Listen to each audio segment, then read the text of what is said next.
नमस्कार, स्वागत है आप सभी का देवभूमि उत्तराखंड की खबरों में और मैं हूं आपके साथ ज्योति। रुक करेंगे खबरों का, लेकिन उससे पहले नजर डालेंगे इस वक्त के हेडलाइंस पर।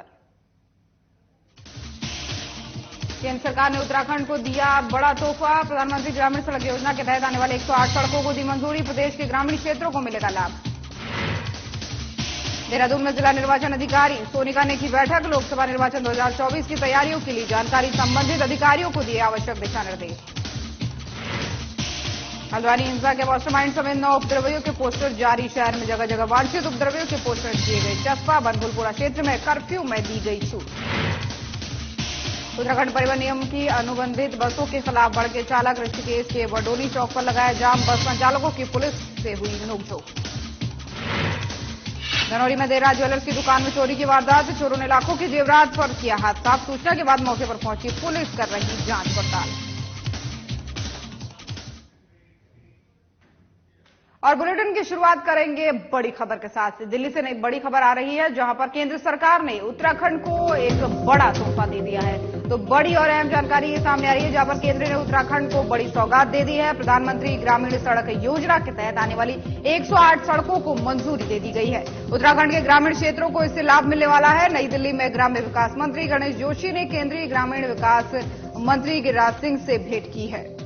सड़कों को दी मंजूरी देने पर मंत्री गणेश जोशी ने पीएम मोदी और केंद्रीय मंत्री का आभार भी जताया है। वहीं उत्तराखंड पर्वतीय राज्य होने के कारण यहां का जीवन अनेक प्रकार की कठिनाइयों से भरा होता है। मंत्री गणेश जोशी ने कहा, प्रदेश के लोगों को करना पड़ता है प्राकृतिक आपदाओं का सामना। पीएम के मार्गदर्शन, केंद्रीय मंत्री गिरिराज सिंह के अथक प्रयासों और सीएम धामी के नेतृत्व में ग्रामीण विकास विभाग उत्तराखंड लगातार विकास के छू रहा है नए नए आयाम। तो बड़ी और अहम जानकारी आपको बता रहे हैं, जहां पर मोदी सरकार का उत्तराखंड को एक बड़ा तोहफा देने की खबर सामने आ रही है, जिसमें 108 सड़कों को मंजूरी दे दी गई है, जो प्रधानमंत्री ग्रामीण सड़क योजना के तहत आने वाली है।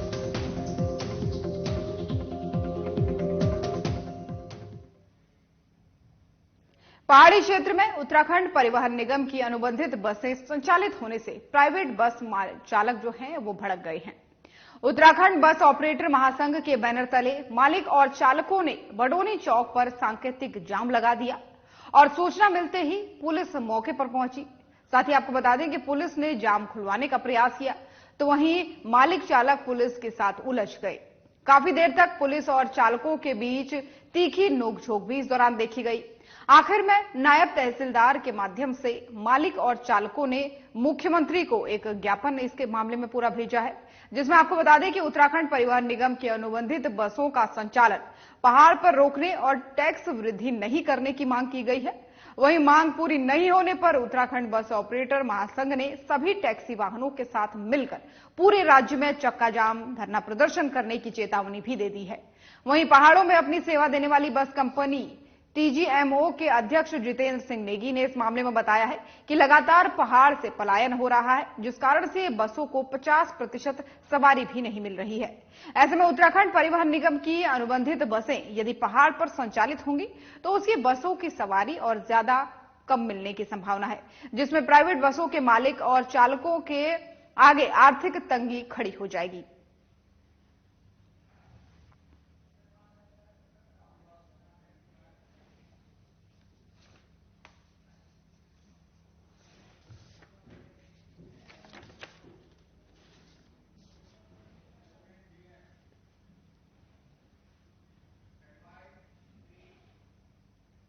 और एक और बड़ी खबर सामने आ रही है, जहां पर डीएम सोनिका ने बैठक की है देहरादून में। तो बड़ी और अहम जानकारी ये निकल करके सामने आ रही है, जहां पर जिला निर्वाचन अधिकारी सोनिका ने की लोकसभा सामान्य निर्वाचन 2024 की तैयारियों के संबंध में बैठक। संबंधित अधिकारियों को दिए आवश्यक दिशा निर्देश।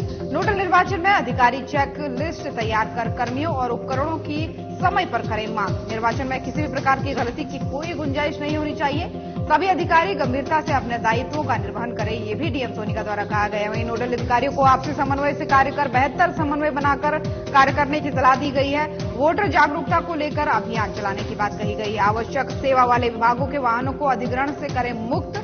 वहीं निर्वाचन की विभिन्न गतिविधि के लिए चलाई जा रही पत्रावली को शीघ्र उचित स्तर पर करें प्रस्तुत। कार्य में किसी प्रकार का न हो कोई विलंब। कार्मिकों का डाटा न देने वाले विभागों के खिलाफ प्राथमिकी दर्ज करने को कहा है। तो बड़ी और अहम जानकारी जहां पर देहरादून में बैठक की गई है लोकसभा चुनाव के मद्देनजर डीएम सोनिका ने अधिकारियों को इस दौरान आवश्यक दिशा निर्देश भी दिए हैं।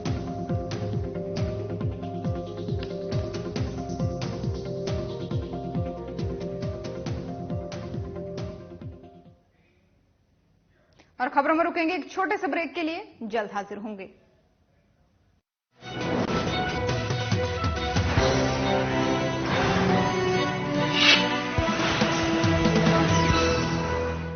यूनिफॉर्म सिविल कोड यानी समान नागरिक संहिता विधेयक को राज्य विधानसभा में पारित कर पुष्कर सिंह धामी सरकार ने देवभूमि उत्तराखंड में इतिहास रच दिया। समान नागरिक संहिता उत्तराखंड 2024 विधेयक को पारित करने की मैं अनुज्ञा चाहता हूँ।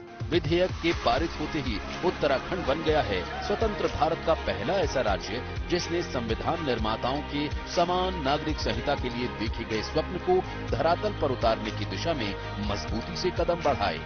2 साल पहले मुख्यमंत्री धामी ने प्रदेश की जनता से समान नागरिकता संहिता कानून को प्रदेश में लागू करने का जो वादा किया था, उस वादे को पूरा करके प्रदेश सरकार ने अपने संकल्प को सिद्धि तक पहुंचाकर अपनी वचनबद्धता को बखूबी साबित किया। इस कानून में विवाह, तलाक, गुजारा भत्ता, उत्तराधिकार, गोद लेने जैसे मुद्दों को शामिल किया गया है। यह कानून सबको एक तरह से समानता का कानून है, सबको एक रूपता का कानून है, सबकी एकता का कानून है, सबका समान अधिकार का कानून है। भारत के संविधान के अनुच्छेद 44 में सभी नागरिकों के लिए समान कानून लागू करने की बात कही गई है। आने वाले समय में देश के अन्य राज्यों के लिए भी ये मील का पत्थर बनेगा। लिया था जो दृढ़ संकल्प, उसे पूरा किया। उत्तराखंड में यूसीसी विधेयक पारित किया। परिवार के एक सदस्य के लिए एक कानून हो, परिवार के दूसरे सदस्य के लिए दूसरा कानून हो, तो क्या वो घर चल पाएगा क्या?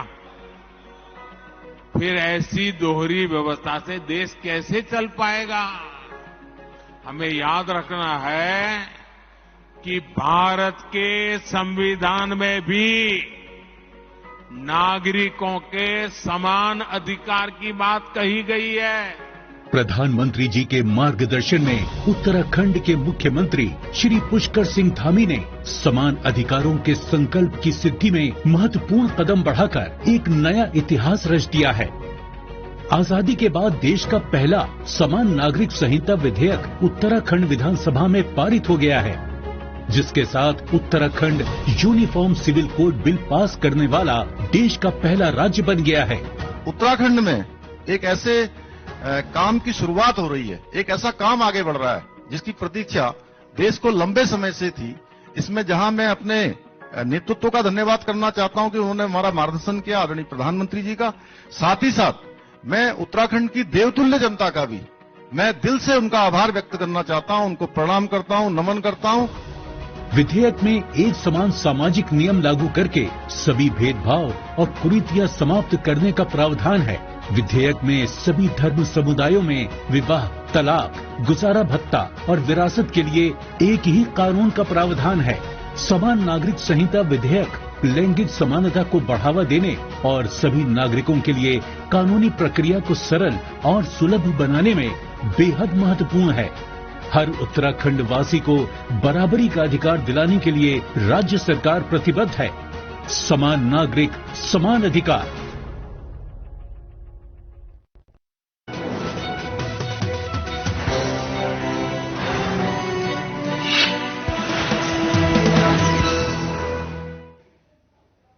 और ब्रेक के बाद एक बार फिर से स्वागत है आप सभी का। चलिए खबरों में आगे बढ़ेंगे। धनौरी के मुख्य बाजार में धनौरा मार्ग पर स्थित लक्ष्मी ज्वेलर्स की दुकान में देर रात अज्ञात चोरों ने सेंध लगाकर लाखों रुपए का माल चोरी कर दुकान में लगे कैमरे को भी क्षतिग्रस्त कर फरार हो गए। सूचना मिलने के बाद से पहुंची धनौरी चौकी पुलिस ने मामले की जांच पड़ताल शुरू कर दी। वहीं दुकान स्वामी रविंद्र ने इस पूरे मामले में बताया कि वो शाम को अपनी दुकान को बंद कर दुकान के ही पीछे आवास पर चले गए थे। दुकान में अंदर सोने चांदी के जेवरात भी रखे हुए थे जो वहां पर अब नहीं है। और वहीं चौकी प्रभारी मनोज सिरोला ने इस मामले में बताया कि धनौरी में स्थित लक्ष्मी ज्वेलर्स की दुकान में चोरी की सूचना मिली है।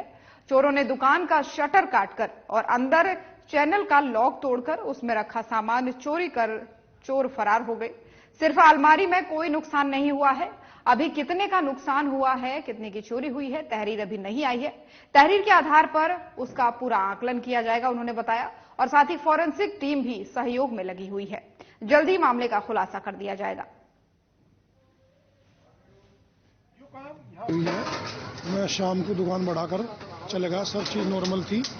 और रात को 3 बजे के समथिंग जो रात को गश्त करते हैं उन्होंने मुझको कॉल की और मुझको दुकान पर बुलाया है।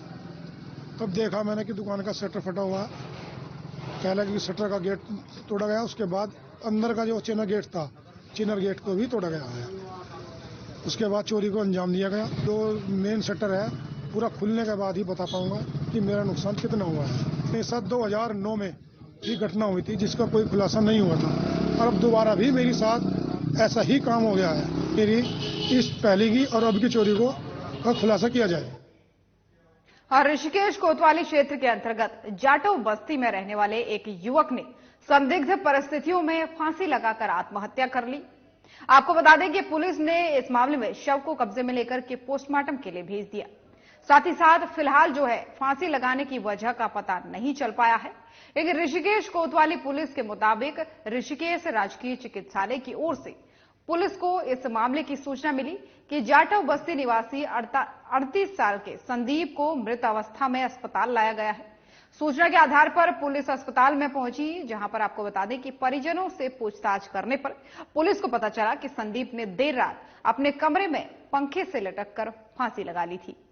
सुबह दरवाजा जब नहीं खुला तो परिजनों को अनहोनी की आशंका हुई। दरवाजा तोड़कर जब देखा गया तो संदीप फांसी के फंदे से लटका हुआ दिखाई दिया, जिसके बाद से आनन फानन में उन्होंने रस्सी काटकर संदीप को नीचे उतारा और उसे अस्पताल लेकर गए, जहां डॉक्टरों ने संदीप को मृत घोषित कर दिया। वहीं आपको बता दें कि एसएसआई उत्तम रबोला ने इस मामले में बताते हुए कहा है कि पुलिस ने शव कब्जे में लेकर के पोस्टमार्टम के लिए भेज दिया है और परिजनों से भी इस मामले में पूछताछ जारी है। संदीप ने फांसी क्यों लगाई, अभी इस वजह का भी पता नहीं चल पाया है।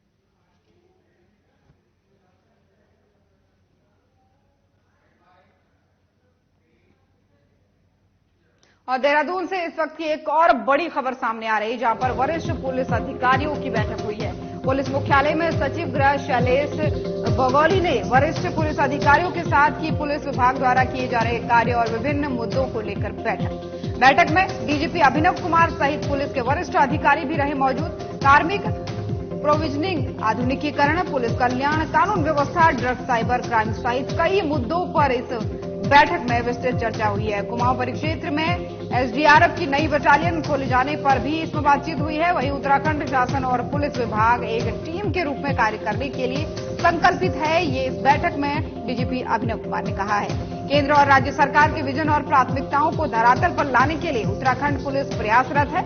लोकसभा निर्वाचन, चारधाम यात्रा, कांवड़ यात्रा और राष्ट्रीय खेलों को सकुशल संपन्न कराने की चुनौती रहेगी। उत्तराखंड पुलिस इस चुनौती से प्रभावी रूप से निपटेगी। बैठक से पूरे पुलिस विभाग का संक्षिप्त विवरण मुझे प्राप्त हुआ, शैलेश बगौली ने कहा। पुलिस विभाग में इंफ्रास्ट्रक्चर और ह्यूमन रिसोर्सेज की कमी को पूरा करने का प्रयास रहेगा। 3 नए आपराधिक कानूनों को कार्यान्वित करना हमारी प्राथमिकता है, ये भी कहा गया है। तो ये बड़ी और अहम जानकारी है, जहां पर पुलिस विभाग के शासन स्तर पर लंबित प्रकरणों का परस्पर संवाद से निराकरण करने का प्रयास होगा, ये भी कहा गया है। पीएम मोदी के स्मार्ट पुलिसिंग के विजन को दिया जाएगा और अधिक बढ़ावा। प्राइवेट नशा मुक्ति केंद्रों को सरकारी नशा मुक्ति केंद्रों के रूप में अधिसूचित किए जाने का भी प्रयास होगा, ये भी बड़ी जानकारी इस बैठक में दी गई है। तो बड़ी और अहम जानकारी आपको देहरादून से बता रहे हैं।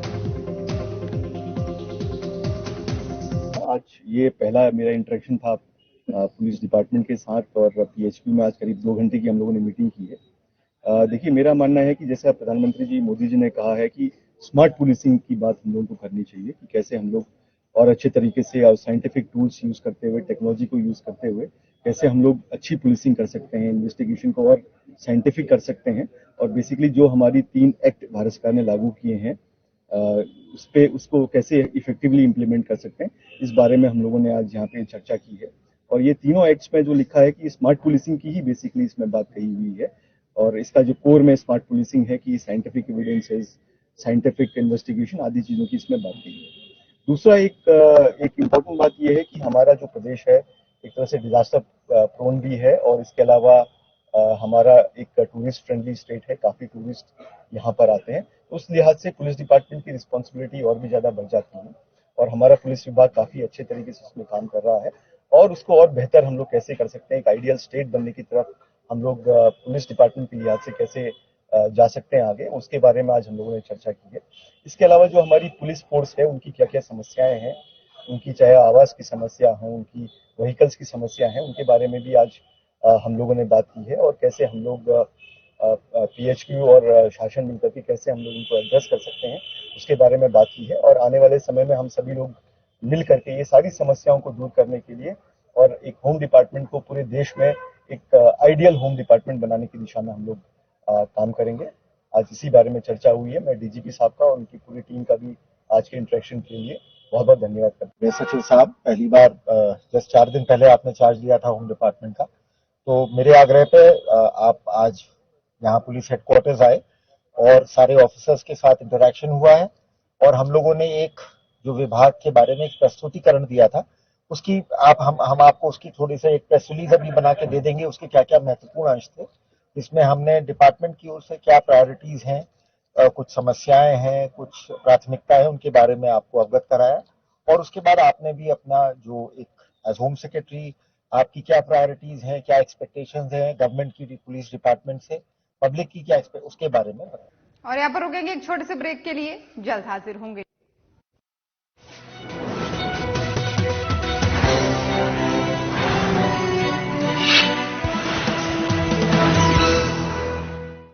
यूनिफॉर्म सिविल कोड यानी समान नागरिक संहिता विधेयक को राज्य विधानसभा में पारित कर पुष्कर सिंह धामी सरकार ने देवभूमि उत्तराखंड में इतिहास रच दिया। समान नागरिक संहिता उत्तराखंड 2024 विधेयक को पारित करने की मैं अनुज्ञा चाहता हूँ। विधेयक के पारित होते ही उत्तराखंड बन गया है स्वतंत्र भारत का पहला ऐसा राज्य जिसने संविधान निर्माताओं के समान नागरिक संहिता के लिए देखे गए स्वप्न को धरातल पर उतारने की दिशा में मजबूती से कदम बढ़ाए। 2 साल पहले मुख्यमंत्री धामी ने प्रदेश की जनता से समान नागरिकता संहिता कानून को प्रदेश में लागू करने का जो वादा किया था, उस वादे को पूरा करके प्रदेश सरकार ने अपने संकल्प को सिद्धि तक पहुंचाकर अपनी वचनबद्धता को बखूबी साबित किया। इस कानून में विवाह, तलाक, गुजारा भत्ता, उत्तराधिकार, गोद लेने जैसे मुद्दों को शामिल किया गया है। यह कानून सबको एक तरह से समानता का कानून है, सबको एक रूपता का कानून है, सबकी एकता का कानून है, सबका समान अधिकार का कानून है। भारत के संविधान के अनुच्छेद 44 में सभी नागरिकों के लिए समान कानून लागू करने की बात कही गई है। आने वाले समय में देश के अन्य राज्यों के लिए भी मील का पत्थर बनेगा। लिया था जो दृढ़ संकल्प, उसे पूरा किया। उत्तराखंड में यूसीसी विधेयक पारित किया।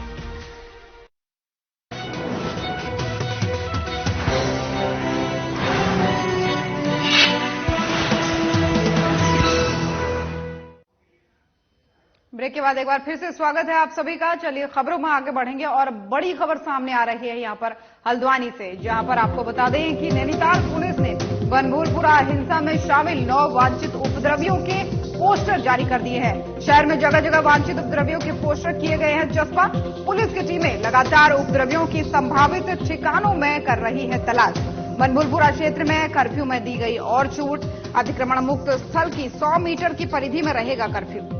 बनभूलपुरा क्षेत्र के गौजाजाली, रेलवे बाजार, एफसीआई गोदाम परिसर में रात 8 से सुबह 6 बजे तक रहेगा कर्फ्यू।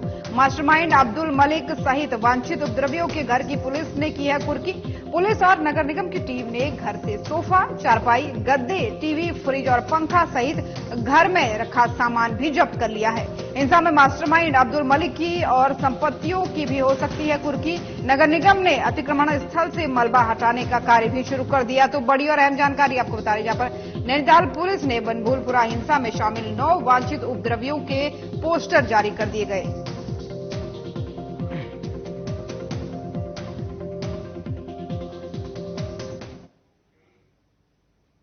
और इसी खबर पर ज्यादा जानकारी के लिए कमल शर्मा, ब्यूरो चीफ उत्तराखंड, हमारे साथ फोन लाइन पर जुड़ गए हैं। कमल जी, आपसे जानना चाहेंगे जो उपद्रवियों के पोस्टर जारी कर दिए गए हैं पुलिस के द्वारा, और क्या कुछ कार्रवाई की जा रही है, करंट अपडेट दीजिए। हाँ ज्योति, कहे तो 8 तारीख की घटना है ये, और इतनी बड़ी घटना हो गई थी। वहां पर कई लोगों की डेथ हो गई थी, 100 से अधिक पुलिस वाले घायल हो गए थे और कई करोड़ों रुपए की संपत्तियों का नुकसान हुआ था। थाना मलपुरा जो वहां पर जहाँ मलपुरा पूरा जो क्षेत्र है जहाँ पर थाना था उसको फूंक दिया गया था, गाड़ियां आग लगा दी थी।